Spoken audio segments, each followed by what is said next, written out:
간사위원분들이 같이 올라오셔서 인사드리고, 그리고 간사분들은 내려가신 뒤에 위원장님께서 발표를 하시고 Q&A는 다시 같이 받는 것으로 그렇게 하려고 합니다. 이제 위원장님 내려오시면 바로 시작하겠습니다.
예, 위원장님과 간사위원님 그리고 인수위원님들이 들어오고 계십니다.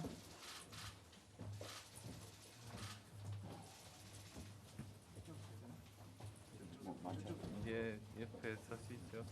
다들.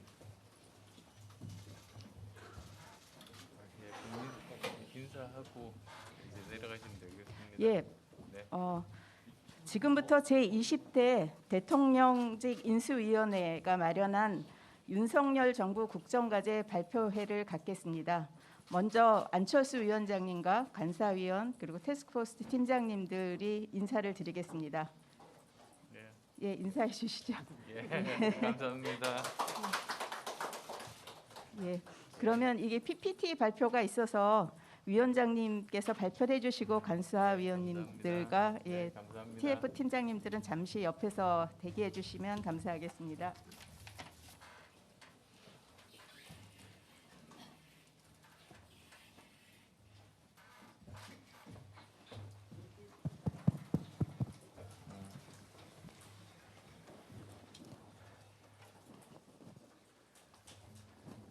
예, 드디어 오늘이 왔군요.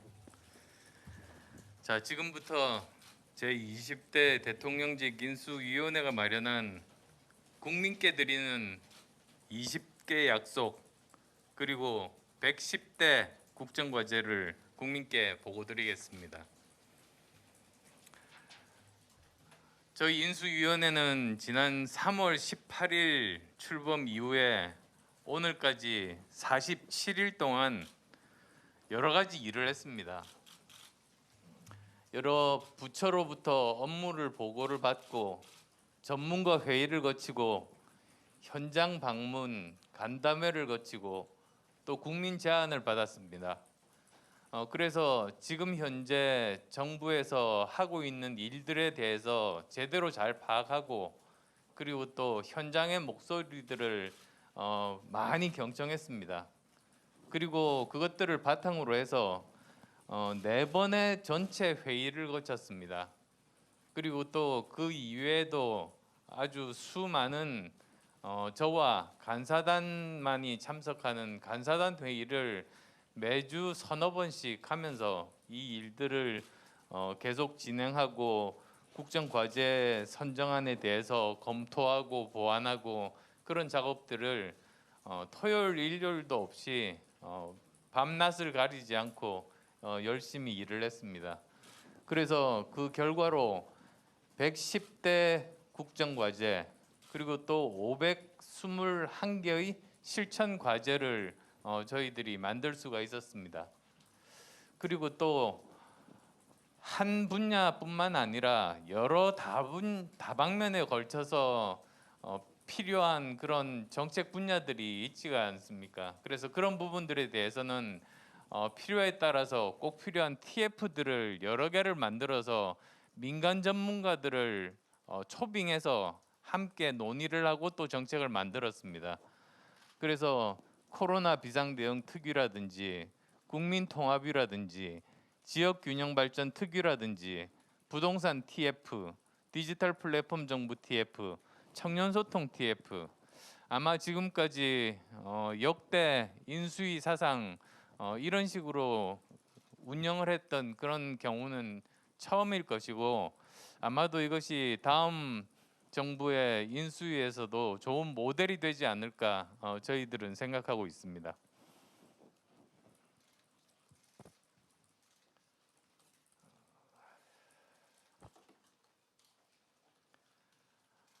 그러면 국정 비전부터 제가 말씀을 드리겠습니다.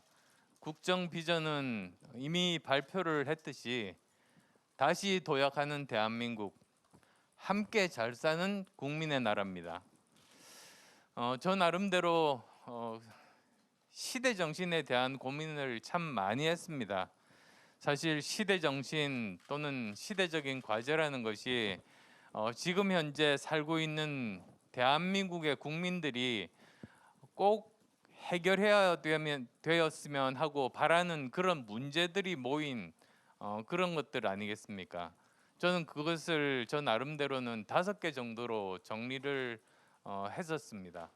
그러니까 먼저 공정과 상식이 회복되고 민주주의와 법치가 다시 이렇게 자리를 잡는 것, 그것이 첫 번째이고, 그리고 또 두 번째로는 이제 앞으로 미래 먹거리, 미래 일자리를 만드는 일, 그것이 두 번째라고 생각했습니다.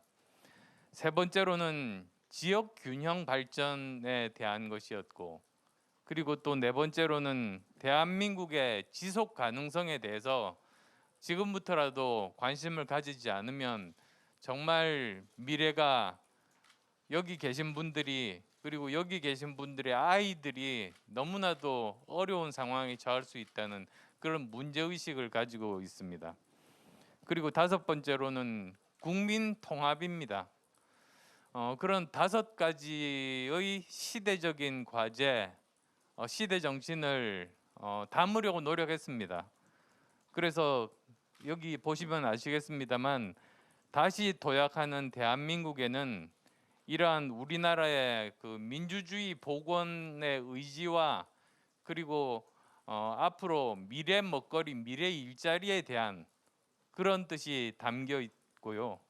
그리고 또 함께 잘 사는 국민의 나라에는 복지와 지역 균형 발전과 지속 가능성과 국민 통합, 이런 모든 것들이 다 여기에 함축되어서 담겨 있다고 그렇게 생각하시면 되겠습니다. 우리가 지금까지 민주화를 그 산업화를 거치고 민주화를 거친 다음에 그 다음 단계로 우리가 넘어가지를 못했습니다. 거기에 대해서 뭐 여러 사람들이 여러 가지 용어를 쓰기는 합니다만 저는 그것을 선진화라고 부르겠습니다. 우리가 다음 단계로 선진국이 되기 위해서는 무엇이 필요한가? 저는 3가지가 필요하다는 그런 생각을 예전부터 가지고 있었습니다. 우리가 지금까지 많은 국민들이 정말 피를 흘리면서 쌓아온 이 민주주의를 더 발전시키는 것이 첫 번째, 그리고 또 우리가 지금까지 쌓아온 이런 경제적인 성과를 더 잘 발전시켜서 미래 먹거리, 미래 일자리를 창출시키는 경제 강국이 되는 것이 두 번째. 그렇지만 거기에서 빠져 있었던 사회적인 약자를 따뜻하게 품어서 함께 사는 공동체로 만드는 일, 저는 그 3가지가 함께 있어야지만이 진정한 선진국이 될 수 있고, 그것이 우리의 시대 과제다. 그것을 이번 정부부터는 시작하겠다는 그런 생각을 가지고 있습니다. 그래서 아마 여러 그 세대마다 생각이 참 다른 것 같더라고요. 보면 어떤 사회학자분이 저한테 그런 말씀을 하셨어요. 우리나라는 전 세계에서 유일하게 후진국에서 태어난 사람과 선진국에서 태어난 사람이 동시대에 함께 살고 있다. GDP 100불에서 3만 불까지 이렇게 빠른 속도로 성장한 나라는 전 세계에서 대한민국 한 나라뿐이다 보니까 GDP 100 부를 때 태어나신 분들과 GDP 3만 불 때 태어난 사람들이 함께 살고 있는 것이죠. 그러다 보니까 여러 가지 또 좋은 점도 많습니다만 여러 가지 사회 문제들도 많고, 이런 문제들은 전 세계에서 대한민국만이 가지고 있는 그런 문제들이 많을 겁니다. 그래서 이런 것들을 해결하는 것이 우리의 숙제다. 그런 생각들을 하게 됩니다. 그래서 저희 세대만 하더라도, 그러니까 기성세대들만 하더라도 어릴 때부터 이렇게 배웠습니다. 부강한 나라가 되어야 행복한 국민이 된다. 그래서 나라를 우선으로 삼았습니다. 나 개인보다는. 그렇지만 지금 20, 30대 또는 지금 태어난 아이들은 개인이 행복해야지 그것이 좋은 나라다, 부강한 나라다, 그렇게 생각하는 것 아니겠습니까? 그래서 그런 생각들을 저는 서서히 바꿔 나가야 된다. 그래서 정부도 이제는 국가를 앞세우는 국가 중심의 그런 사고방식으로부터 개개인들의 행복을 보다 더 중시하는, 그래서 함께 잘 사는 사회로, 나라로 만드는 것이 이 시대 정신의 그 흐름이다. 저는 그렇게 생각을 합니다.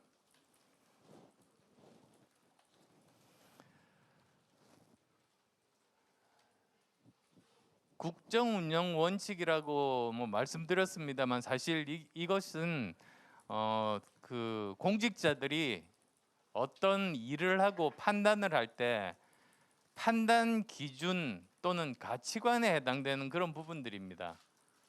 여기 보시면 국익, 실용, 공정, 상식으로 되어 있습니다. 다 어떻게 보면 다 평범한 말들입니다만, 실제로 일을 할 때 이 가치관대로 일을 하는 게 지금까지 쉽지가 않았습니다. 그렇지만 이렇게 명시를 한 이유는, 이제부터는 반드시 이렇게 공직자들은 이런 기준으로, 이런 가치관으로 일을 해야 된다. 그 뜻에서 이렇게 명확하게 문서화하고 명시를 한 겁니다. 그래서 정말로 국익에 도움이 되는가, 그리고 또 실제로 국민들이 가지고 있는 문제를 해결하기 위한 방법을 찾는 것에 집중하는 거죠. 어떤 이념적인 것에 사로잡히는 것이 아니라 자기가 생각하는 이상적인 세상을 만드는 그런 곳에 매몰되는 것이 아니라, 실제로 국민 한 사람 한 사람이 가지고 있는 그 문제를 실제로 어떻게 하면 풀 수 있는가, 문제 해결과 세상을 바꾸는 것에 집중하는 것이 바로 실용의 그 핵심입니다. 그리고 또 공정, 상식, 이것도 역시 따로 설명이 필요 없을 겁니다. 이런 가치관을 가지고 모든 일들을 이제는 처리하겠다. 이것을 윤석열 정부의 원칙으로 삼겠다는 것입니다. 그 바로 아래 이제 6대 국정 목표가 있습니다. 보면 첫 번째, 상식이 회복된 반듯한 나라. 그러니까 상식과 공정이 회복되고 민주주의와 법치가 바로 서는, 그러니까 자유민주주의를 제대로 정립하겠다는 그런 뜻입니다. 두 번째, 민간이 끌고 정부가 미는 역동적인 경제입니다. 이것은 바로 그 자유시장 경제를 뜻합니다. 그것을 복원하겠다는 그런 뜻입니다. 세 번째로, 따뜻한 동행, 모두가 행복한 사회라는 것은 사회적인 약자들을 따뜻하게 품어서 함께 공동체를 형성할 수 있는 이 일이 반드시 필요하다. 1번, 2번만 예전에 보수 정권에서 1번, 2번에 집중을 했다면 이번 정부는 실용적인 정부로서 3번까지도 전부 다 아우르는 정부가 되는 것이 이제 목표다. 저는 그렇게 생각하고 있습니다. 그다음 네 번째로는 자율과 창의로 만드는 담대한 미래입니다. 미래 먹거리를 만들기 위해서 필요한 게 여러 가지가 있습니다. 가장 첫 번째로는 개인과 기업의 자유입니다. 자율성입니다. 그런 자율성이 있어야만이 자기가 창의력을 발휘할 수 있고 도전할 수가 있는 겁니다. 그 다음에 또 필요한 두 번째로 필요한 것이 인재 양성입니다. 모든 것이 사람이 하는 일이다 보니까 인재가 제대로 양성이 돼야만이 또 그 일을 할 수 있는 사람들이 있는 것들을 아니겠습니까? 그리고 또 그 세 번째가 이제 다섯 번째가 자유, 평화, 번영에 기여하는 글로벌 중추국가입니다. 그러니까 우리나라가 이제는 글로벌 경제 10대 대국입니다. 따라서 대외적으로는 우리가 이제 글로벌 10대 대국으로서 우리의 책임을 다해야만 되고, 그리고 또 우리 내부적으로는 단단한 튼튼한 국방력을 가지고 자강 안보 능력을 이제 우리 스스로 가지고 있어야만이 우리가 뭐 누구라도 우리를 넘볼 수 없게 되는 지금 그런 상황인 것이죠. 그리고 또 여섯 번째로는 대한민국 어디서나 살기 좋은 지방시대.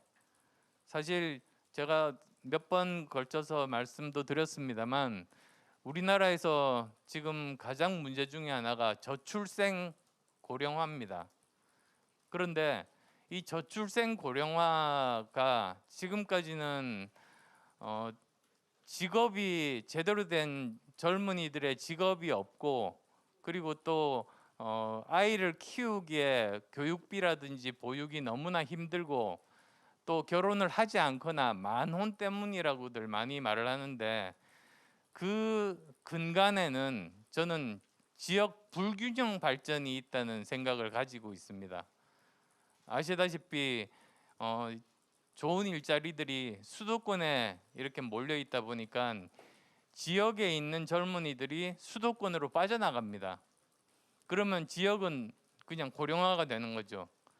그리고 수도권에 많은 젊은이들이 모여 있더라도 주거 환경도 열악하고, 그리고 또 제대로 된 직장을 구하기도 힘들다 보니까 결혼을 할 수도 없고, 하더라도 만혼이 돼서 이 저출생이 생길 수밖에 없습니다. 그래서 어떻게 보면 가장 근본적인 우리나라에서 풀어야 될 부분 중에 하나가 저는 지역 균형 발전. 저는 그게 어느 때보다도 지금 더 중요해졌다. 대한민국의 지속 가능성을 위해서 반드시 필요한 부분이다. 저는 그렇게 생각합니다. 자, 그래서 전체 이제 국민 입장에서 국정 과제를 확실히 이행하겠다는 그런 의미를 담았습니다. 그래서 사실 이전 정부에서는 자료를 찾아보면 아시겠습니다만 이 부분을 국정 전략이라는 이름으로 발표를 했었습니다. 근데 저희들은 그 이름을 바꿔서 국민께 드리는 약속으로 정했습니다. 그것 자체가 국민 입장에서 국정 과제를 확실하게 이행하겠다는 그런 의지를 담았다는 표현으로 그렇게 받아들여 주시면 좋겠습니다. 세부적으로 한번 그러면 좀 설명을 드릴게요. 여기서 보면 이제 국정 목표가 6가지가 있습니다. 뭐 굉장히 여러 가지 그 이야기들이 있어서 간단하게만 제가 설명을 드리도록 하겠습니다. 먼저 제일 첫 번째가 바로 상식이 회복한 반듯한 나라를 만들겠다는 것 아니겠습니까? 사실 지난 정부에서 아직 안 지났죠. 지금 현재 정부에서 망가진 부분들을 제대로 복원하는 것이 굉장히 필요합니다. 예를 들자면 코로나19로 입은 국민들의 피해를 온전하게 치유하는 일들, 국민 모두를 힘들게 하는 부동산 시장 정상화하는 일들, 그리고 탈원전으로 무너진 산업 생태계를 복원하는 일, 그리고 또 급격하게 증가하는 국가 부채 문제에 대한 그런 대책, 그래서 재정의 지속 가능성을 제고하는 일, 또한 비영리 민간단체에서의 투명성 확보, 그리고 또 국민 눈높이에 맞는 그런 다른 또 정책들, 이런 것들을 하고자 합니다. 그리고 또 여기 보면 세부 과제 사실은 있습니다만 제가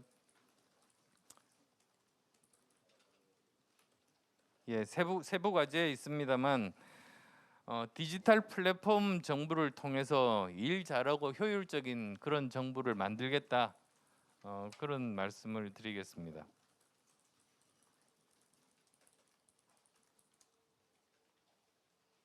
그다음 두 번째는 민간이 끌고 정부가 미는 역동적인 경제입니다. 그래서 이 대한민국이라는 커다란 수레가 있다고 할 때 예전 산업화 시대 때 20세기에는 정부가 앞에서 수레를 끌고 갔습니다. 그래서 나름대로 성과가 있었습니다. 그렇지만 이제는 이 대한민국이라는 수레를 정부가 하는 역할은 뒤에서 밀어주는 역할입니다. 그것으로 모든 그 여러 가지 일들을 바꿔 나가야지만이 이렇게 복잡 다단해지고 그 경쟁이 치열한 이런 글로벌 현장에서 살아남을 수 있다. 저희들은 그렇게 생각합니다. 그를 위해서 민간 주도로 전환하고, 그리고 또 규제 개혁, 혁신 금융 시스템, 그다음 또 금융 과세 제도 합리화, 이런 부분들에 대한 것들이 모두 다 이제 담겨 있습니다.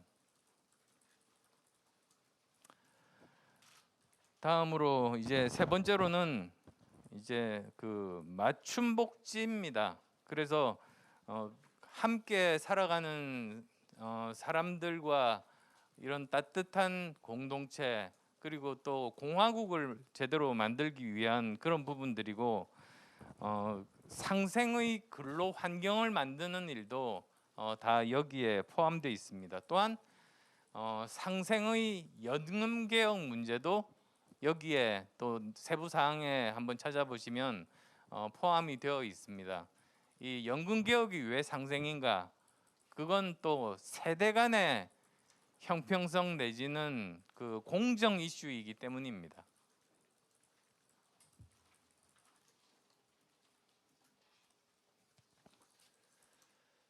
자, 그다음 이제 네 번째입니다. 네 번째로는 그 미래 먹거리, 미래 일자리를 만들기 위한 것인데요. 여기에서 뭐 아까 설명드린 내용과 좀 중복은 됩니다만, 이제는 미래 먹거리, 미래 일자리를 만들기 위한 것이 세 가지입니다.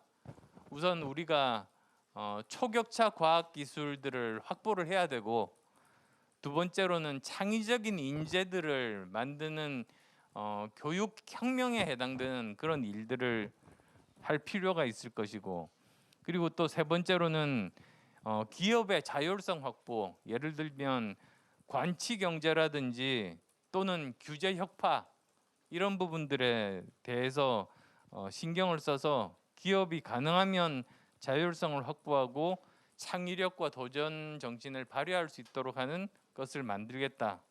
그것이 저희들의 목표입니다. 그리고 다섯 번째로는 외교와 관련된, 우리도 이제 글로벌 세계 10대 강국에 속하지 않습니까? 그래서 국제 사회의 당당한 일원으로서 우리가 제대로 역할을 수행을 하겠다. 국제 사회로부터 인정을 받겠다는 것. 그리고 또 우리 과학 기술 강군을 만들어서 지금 현대전은 모두 다 첨단 무기화되고 있습니다. 그래서 그런 부분들에 대해서도 예를 들면 미국이나 이스라엘 같은 경우는 그런 군사에 대한 기술들 개발을 해서 군사력 개발은 물론이고 그게 또 산업화가 돼서 경제 발전에도 굉장히 큰 도움이 됩니다. 우리나라도 이제는 그런 방향으로 가야만 하고 제가 직접 ADD나 이런 쪽을 방문을 해보면 충분히 우리나라가 가능성이 굉장히 높은 나라라고 저는 판단하고 있습니다. 그렇게 되면 뭐 또 자연적으로 한반도 평화를 실현할 수 있는 그런 여건도 자연스럽게 마련될 수 있다, 그렇게 생각합니다. 또 군 복무하시는 젊은이들도 본인들이 자랑스럽게 군 복무를 할 수 있도록 여러 가지 혜택들이라든지 또는 이스라엘의 탈피어트 군대처럼 본인이 국방의 의무를 다하면서도 동시에 자신의 전문성을 개발하는 자기 개발을 할 수 있는 그런 기회를 제공하는 그런 군대로 거듭나게 만드는 것도 저희들이 해야 될 숙제입니다. 자, 마지막으로 그 지역 균형 발전인데요. 사실 제가 이 발표 끝나고 나서 지역 균형 발전 그 위원회가 지금 전국을 다니면서 각 지역마다 발표를 하고 있는 중입니다. 그래서 저도 끝나자마자 사실 이제 창원에 가서 함께 그 저희들 전 국정 과제를 포함한 그 지역 공약을 에 대해서 설명을 하는 그런 기회를 계속 가질 겁니다. 앞으로 그 뭐 제 임기가 끝나는 5월 9일까지 계속 그런 활동들을 열심히 지속하고자 합니다.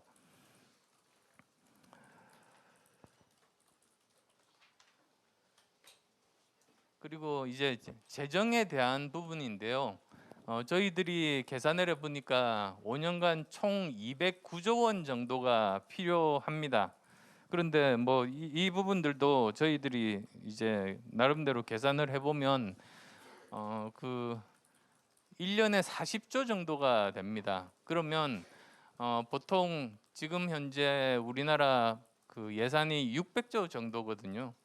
근데 그 중에서 이제 반드시 지출을 해야만 되는 경직성 예산이 한 300조가 되고 그리고 또 인건비가 한 100조 정도 됩니다. 그럼 한 200조 정도가 사실은 어느 정도 그 우리가 용도를 변경이 가능한 그런 부분들인데요. 그 중에서 10% 정도를 구조조정을 하게 되면 20조 정도가 우리가 쓸 수가 있습니다. 그리고 또 경제가 발전하면서 세수가 뭐 최소한 1년에 20조 정도는 조달이 가능할 거라고 봅니다. 그래서 지금 현재 저희들 계획으로는 5년간 이 정도를 소요해서 아까 제가 말씀드린 정말 다양한 여러 가지 우리의 발전 방안들을 다 완수할 수 있다면 이것은 충분히 뭐 비용 대비 효율로 따지면 아주 적절한 정도의 실현 가능한 계획이다. 저는 그렇게 말씀을 드립니다.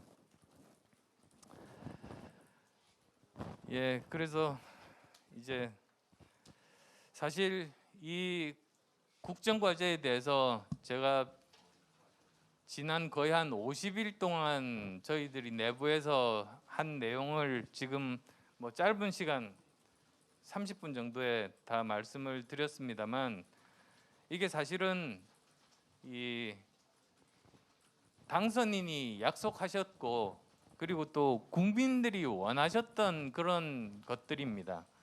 그래서 저는 그 인수위가 했던 역할이 무엇일까 생각해 보면 당선인의 약속과 민심을 잘 정리하는 역할을 했다. 저는 그렇게 생각합니다. 그래서 저는 이 새 정부의 밑그림을 그릴 수 있는 기회를 가지게 된 걸 정말로 감사하게 생각하는 마음입니다. 그리고 또 고생해 주신 인수위 관계자 많은 분들이 계십니다. 저보다 훨씬 더 고생 많이 하셨습니다. 그분들께도 이 자리를 빌려서 진심으로 감사의 말씀드립니다. 고맙습니다. 예, 감사합니다. 그러면 위를 조금 정리하고 간사위원님하고 TF 팀장님들 같이 올라오셔서 질의응답 시간을 갖도록 듣도록 하겠습니다. 먼저 양해 말씀드릴 것은 위원장님은 그 비행기 시간이 있어서 한 늦어도 40분에는 나가셔야 된다고 하니까요. 위원장님한테 먼저 질문을 해주시면 좋겠습니다. 올라오시죠.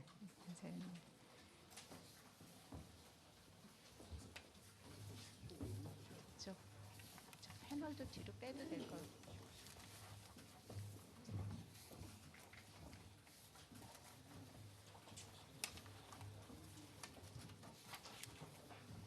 예, 질문 받겠습니다.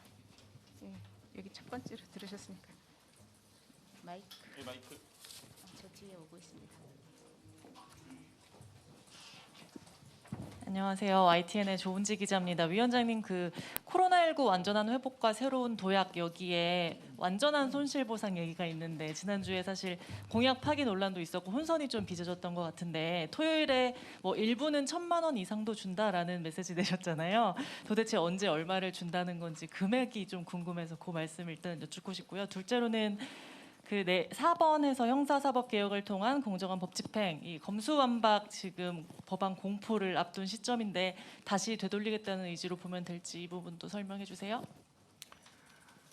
우선 첫 번째로 그 소상공인 그리고 또 자영업자분들의 그 손실 보상에 대해서는 몇 가지 오해들이 기사를 보면 있는 것 같습니다. 우선은 말씀드릴 부분은 이 부분에 대해서는 그 저희들이 세 주체가 함께 협력해서 지금 만들고 있는 중입니다. 우선은 코로나 특위, 그 다음에 거시경제를 담당하는 경제 1분과, 그 다음에 재정경제부, 이렇게 세 부분입니다. 우선은 제가 맡은 코로나 특위에서는 정부의 5부처의 공식적인 그 자료를 가지고 정확하게 지난 2년 동안 소상공인과 이 자영업자분들이 어느 정도의 손실을 보셨는가, 그건 매출 기준이 아니고 이익 기준입니다. 그건 당연한 것 아니겠습니까? 그래서 저희들이 그 53조라는 숫자를 처음으로, 아마 뭐 대한민국 역사상 처음으로 제대로 그 숫자를 만들었습니다. 저희들 역할은 거기까지였습니다. 그 다음에 그것을 경제 1분과로 넘겼습니다. 경제 1분과는 거시경제를 담당하니까 이제 그 부분에 대해서는 이 손실에 대해서 어떤 방법으로 지원을 하면, 지원 방법이 여러 가지가 있지 않습니까? 현금 보상도 있고, 그 다음에 또 여러 가지 그 세제 혜택도 있고, 또 그 돈을 빌려주는 그런 부분들도 있고. 안 했는데요. 만약에 정부조직법 개정 부분을 제외했다고 하면 또 항공우주청 부분은 실천 과제에 들어갔더라고요. 아니면 확대 개편이라면 또 어떤 방식인 건지 말씀 부탁드립니다. 그건 별로 혼동의 여지가 없는데요. 처음 시작할 때부터 대해서는 이번 저희들 인수위에서 다루지 않는다, 이제 그렇게 말씀을 드려서, 일단은 지금 현재 정부 조직을 그대로 물려받고 운영을 하면서 실제로 저희들이 어떤 문제가 있는지, 어떻게 하면 정말 국민을 위해서 더 좋은 개편안이 마련될 수 있는지를 점검하는 그런 기관으로 삼겠다는 그런 의도였었고요.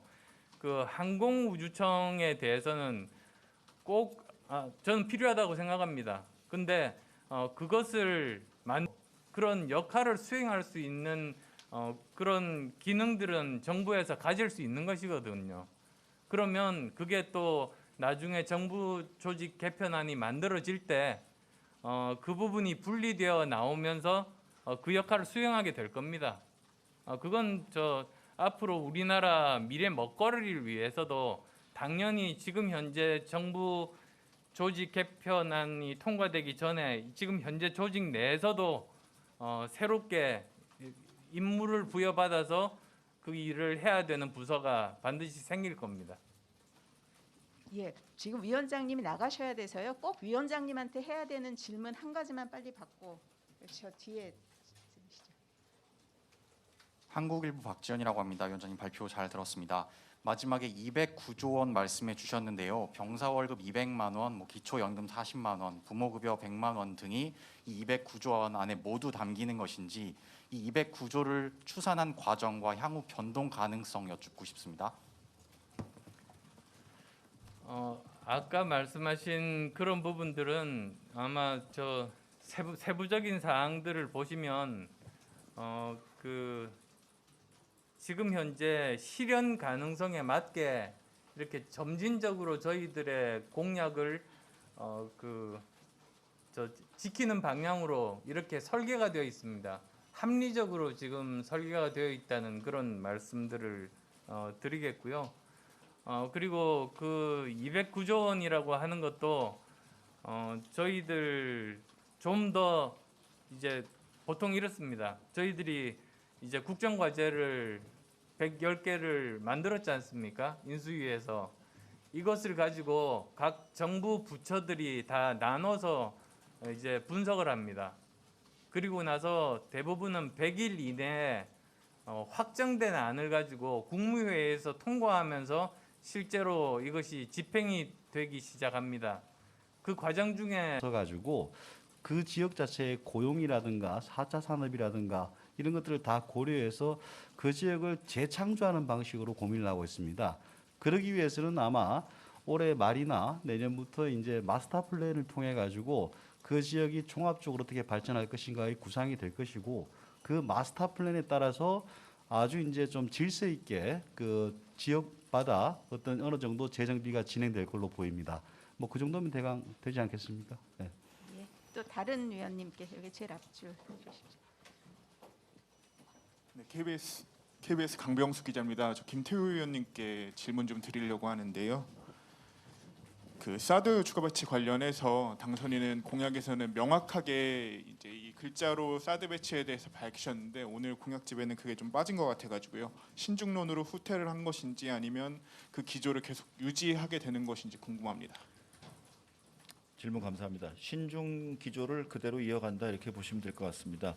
사드 이미 배치되어 있는 체계도 지금 정상 작동을 하지 않는 상태이기 때문에 이것을 복구하고 있는 사드를 제대로 작동하도록 만드는 데도 시간이 좀 걸립니다. 그리고 남북 관계나 북한의 핵 미사일 동향에 따라서 우리가 어떻게 판단하고 대응할 것인지가 나오지 현 상태에서 아직 일을 시작하지도 않았는데 사드가 정상화도 안 된 상태에서 두 단계 건너뛰어서 배치를 47일 동안의 인수위 계획에 넣기에는 좀 빨랐다. 앞으로 계속 안보 상황을 보면서 검토하겠다. 이렇게 말씀드리겠습니다. 네, 또 다른 위원님께 해주십시오. 거기 네, 김태우 의원님. 네, 그 북한의 완전하고 검증 가능한 비핵화라고 명시가 됐는데 여기에서 그 되돌릴 수 없는이 빠졌어요. 그래서 이 부분 설명 부탁드립니다.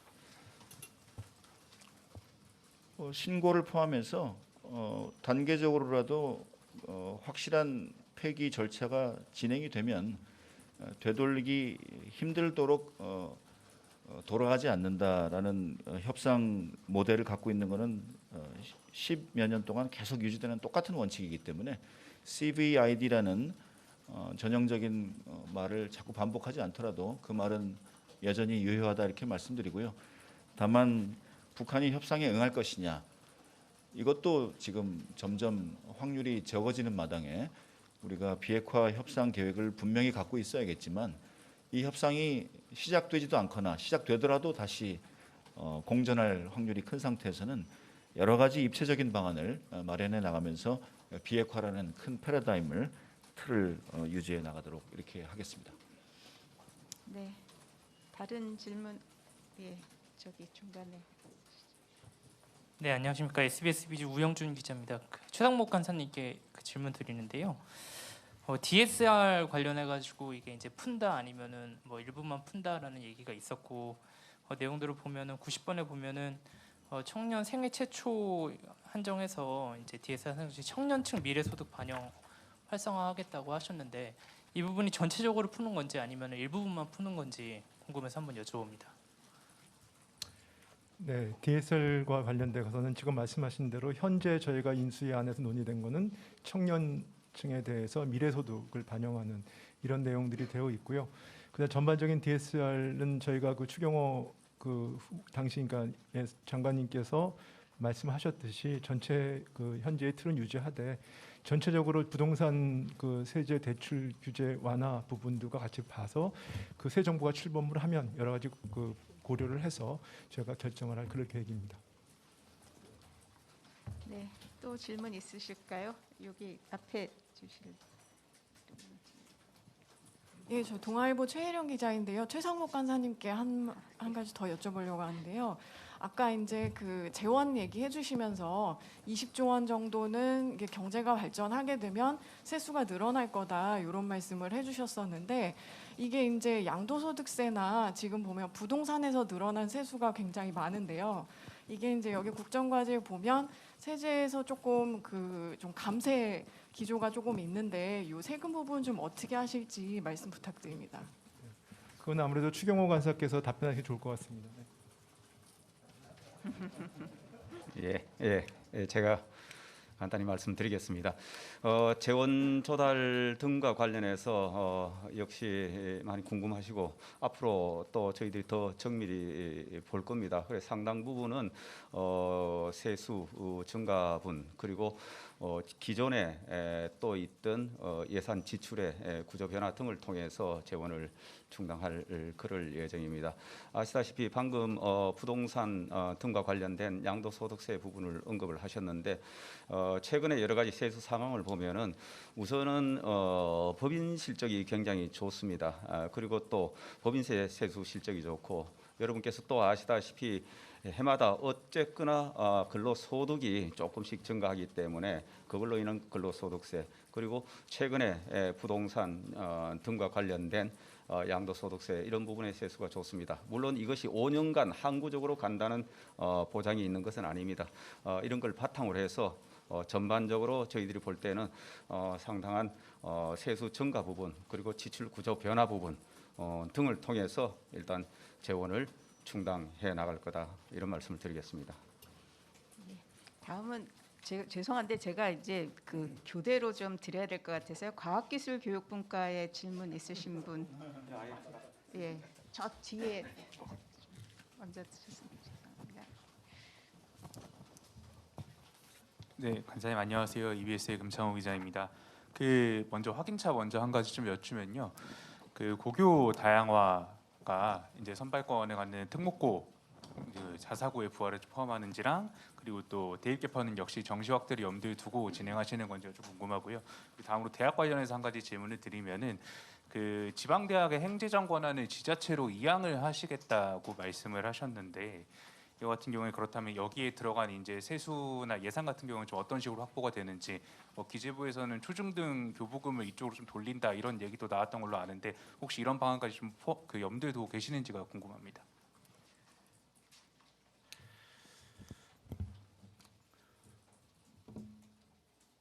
박성중 과학기술교육간사입니다.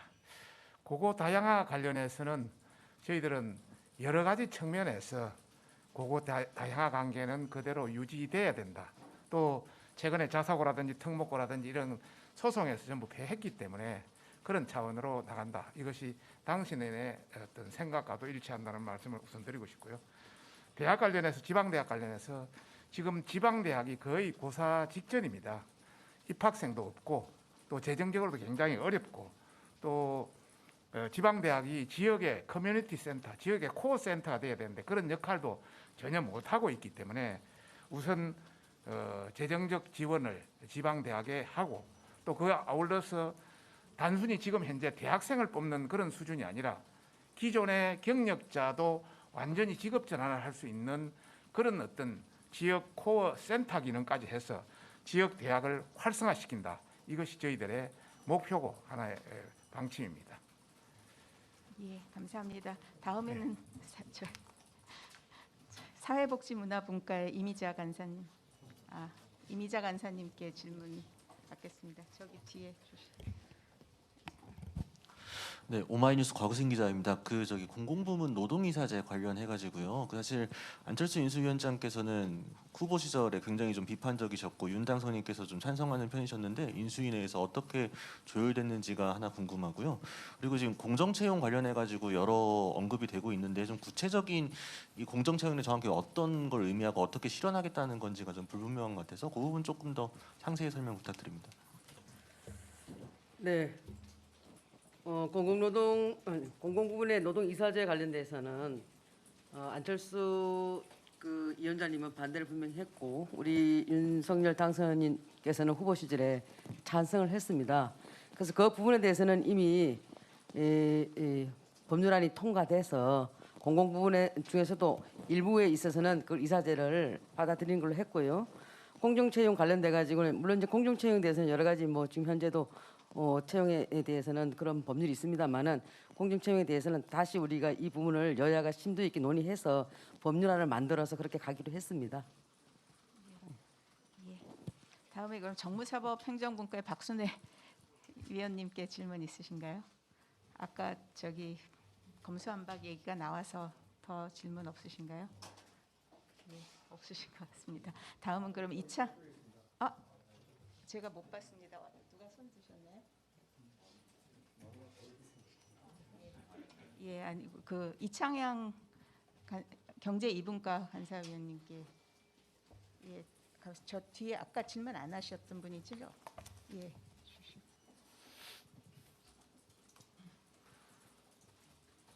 네, 안녕하세요. 농민신문 홍경진 기자입니다. 농업직불제 예산은 5조 원으로 단계적 확대하겠다고 하셨습니다.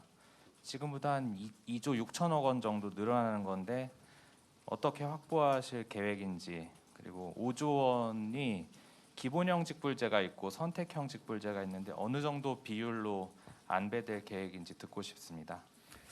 예, 농업직불금제를 이제 지속적으로 확대해 나간다는 방침은 우리 국정과제에 들어있고요. 예, 그다음에 5조 원 규모로 확대한다는 그런 공약은 저희가 추진할 생각입니다. 거기까지는 돼 있고요.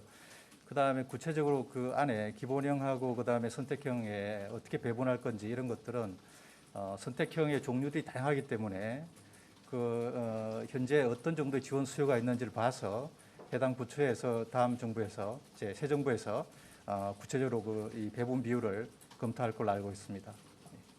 네. 그러면 이제 말씀해 주시죠. 저 한국경제TV 문성필입니다. 국정과제 24번을 보면 27년 반도체 수출액을 30% 이상 확대하고 배터리 세계 시장 점유율 1위를 수성하고 로봇 세계 3대 강국 도약을 하겠다라고 목표가 되어 있는데 구체적인 내용이 조금 없는 것 같아서 어떻게 좀 달성하겠다고 하시는 건지 얘기를 좀 듣고 싶습니다. 예, 제 생각에 이제 종합적인 정책이 동원될 거라고 생각이 됩니다. 첫째 이제 반도체나 배터리 같은 첨단 산업은 이번에 저희가 이제 첨단 전략 산업 특별법이 만들어졌지 않습니까? 예, 그걸 통해서 이제 가장 바틀렉이 되는 인력 지원을 대폭 할 거고요. 그다음에 R&D 투자에 대한 세액 공제 같은 지원을 아주 강력하게 할 생각입니다. 그다음에 반도체 공장 같은 경우는 이제 입지가 되게 중요한데요. 예, 입지를 빨리 확보해서 빨리 가동할 수 있도록 인허가에 정부가 많은 지원을 할 생각이고요. 그래서 제 생각엔 그런 개별 산업에 대해서 저희가 업계와 함께 아주 긴밀하게 협의를 해서 문제를 좀 빠르게 풀어나가는 그런 민관 협력의 정책을 좀 펼칠까 합니다. 그럼 끝으로 고진 디지털 플랫폼 정부 쪽에 질문 있으시면 해주시고, 없으신 어제 해서 거. 오늘 질문 별로 없으시고. 예, 그러면 죄송하지만 지금 1시간이 됐습니다. 그래서 이것으로 기자 브리핑을 마치려고 하고요. 혹시 또 추가 질문이 있으시면 저희 대변인실에 문자로 남겨주시면 저희가 각 분과에 확인해서 답을 드리도록 하겠습니다. 예, 긴 시간 굉장히 감사했습니다. 감사합니다. 네.